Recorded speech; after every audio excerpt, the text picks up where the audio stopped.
müəyyən müddət ərzində mütləq şirkət pul qazanmalıdır. Yəni bunu tənzimləməsi və birgə vəhdətdə işləməsi necə təmin oluna bilər sizcə? Ümumiyyətlə sosial sahibkarlıq o vaxt uğurlu olacaq ki, o hansısa sosial problemlərə əvvəlkilərindən daha asan həll yolu gətirir. Bunu dedik.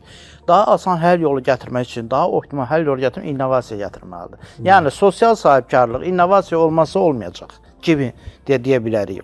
Və sosial sahibkarlıq innovasiyalar sırf belə deyim ki, çox üst-üstə gələn, bir-birini tamamlayan anlayışlardır ki, innovasiyanın özünün mənasında da bir faydalılıq var, səmərəlilik var, istifadə edilə bilən əlçatanlılıq və s. var. Bu baxımdan innovasiya anlayışı ilə sosial sahibkarlıq anlayışı çox yaxşı təmas edib, kommunikasiya edə bilirlər, bu öz yerində. Amma qaldı ki, startaplar sosial sahibkarlıq fəaliyyəti kimi startaplarda satışa fokuslanmaq, başqa sözlə pula fokuslanmaq, bu məcburiyyət kimi görsənsə də, amma bir startap fəaliyyəti əlavə dəyər formalaşdırmağa fokuslandığı halda nəticə əmələ gələ bilər. Yəni, əlavə dəyərə deyil, biz daha çox pula fokuslansaq, əlbəttə ki, bu böyük ehtimal uğurlu olma ehtimalı az olacaq.